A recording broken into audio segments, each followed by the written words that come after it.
Hey guys, what up? This is King Leviticus coming at you with another redstone tutorial. Today we're going to be building a dual stone generator. I do have an older video on my channel of one of these, but one of the updates broke all the monostables that I use, so that video is now redundant. It won't work if you build it unless you swap out the monostable in it. And instead of just telling others how to do that, I thought I'd just redo the video completely and show you how it's done. But yeah, I'll show you how this works if we come along and press this button. It's going to be generating stone from the lava in the water, and it's going to keep getting pushed out. So you can come along with your silk touch pick and whack out all the stone, collect all your stone. But yeah guys, it's nice and simple to build, and that's what I'm here for, to show you guys how to build this. So to begin with, we're going to need to dig out a hole that is 3 wide by 7 in length, and we're going to need to be able to dig down 3. Cool, so once you've got that all dug out, I'm going to take a look at what we're going to need for this. You're going to need a block of choice, 8 redstone, 9 repeaters, 2 redstone torches, 2 pistons, 2 sticky pistons, a button, a sign, 2 buckets of lava, and a bucket of water. The glass is optional. You don't have to have the glass. You can use whatever block you want. I just like to be able to see inside the machine, and don't worry about these are just for color coding my circuits. So we're going to get started by building the frame. So wherever the front of your machine is, start at the front end of it and come to the left and build out 2 blocks like so. Drag it across and build out another 2 on the other side. Loop it around to build out a rectangle like so. So it should be looking like that so far. Cool. Now you come onto either side and place a block on either side, as well as one in the middle. Now right here behind these holes here, you're going to place your 2 regular pistons pointing forward, both of them right there, and we'll just build out a bit more of our base. So build out like so, so it's looking like that.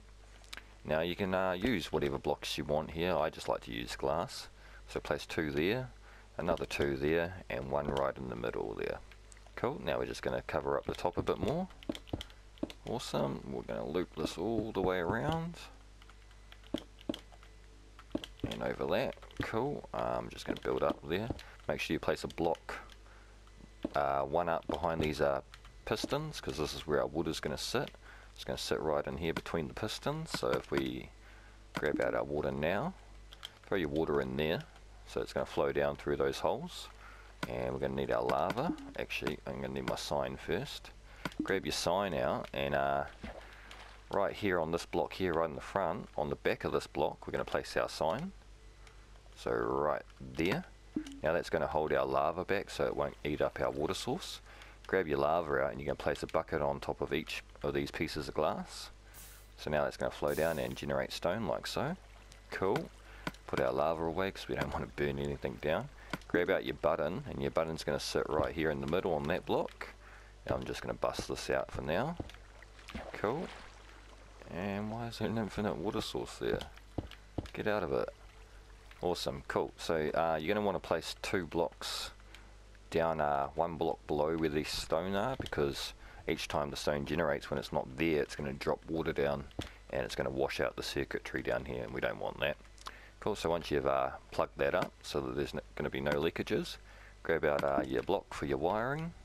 So where our button is, we're going to place a block below that one and another block on that one. Delete that one, so we've got a spacing in here. Cool, can I hit that from here? So that will power our redstone like so. Awesome. Now down in front of this, we're going to place another block with a bit of redstone on it. Cool. In front of this block here, we're going to place a sticky piston pointing upwards with a block on top of that, block down in front of it with a repeater on 1 tick delay heading towards the back of the machine. Awesome. And down here we're going to place some dust with a block on top of that and a piece of dust on top of that. So it's looking like that. Awesome guys. Now off this dust here, we're going to place another block like so with a sticky piston on the side of this pointing upwards. Awesome. I'm going to come down, actually before we do all that, we're going to grab out our different colour wool and we're going to wire up our pistons here just before we forget. So put a bit of 2 blocks there and some dust across that. Awesome. I'll grab out my purple for our clock. So start from here in the middle, Place that there. I'm going to put a bit of dust on that too before we forget. Cool. And we're just going to run it across here. So build it out like so. So it's looking like that so far. Awesome. And I'm going to loop this around like so. Cool. So it's looking like that. On these corners, place a block there. Awesome. Cool. Now we're going to come back down here. Where this dust is coming out of this monostable circuit, where this dust is right here, we're going to place a repeater pointing to the left of the machine, and we're going to set that to 2 tick delay. So can I get a good view of that? I'm a bit stuck under all these blocks. So yeah, where that dust is, repeater on 2 tick, sorry about that guys, 2 tick delay, running into a block with a redstone torch on top of that. Bust that out because I'm not going to need that there. With a redstone torch on that block, a block on top of that redstone torch, a block down next to the redstone torch with a repeater pointing to the back of the machine on 1 tick delay. Run that into a block. We're going to come back out here. We're going to bust out this piece here. So there's our block we just placed, and we're going to place a redstone torch on that. Awesome. Now we're going to put in our clock. So start from over here, place the repeater, skip 1, place a repeater, skip 1, place a repeater, skip 1, repeater, skip 1, repeater, skip 1, repeater. So they're all running around in a loop, and we're going to set all of these to 3 tick delay. So change that all to 3 tick delay. Awesome. And I believe that's us built, guys. So we're just going to give this a quick test, see if this works. That hole in the ground's annoying me, so I'll quickly fill that in. Awesome. Cool. Now let's try this out, guys. Press the button. As you can see, it's going to start pushing out the stone, and come along with your silk touch and you can gather stone for days. Awesome, guys. Well, that's about it for this tutorial. Hopefully you guys enjoyed it and find this useful. If you did, don't be shy to leave a like and comment down below if you've got any requests of me, any other kind of redstone builds. I don't mind. And yeah, subscribe for more, guys. Cheers, guys.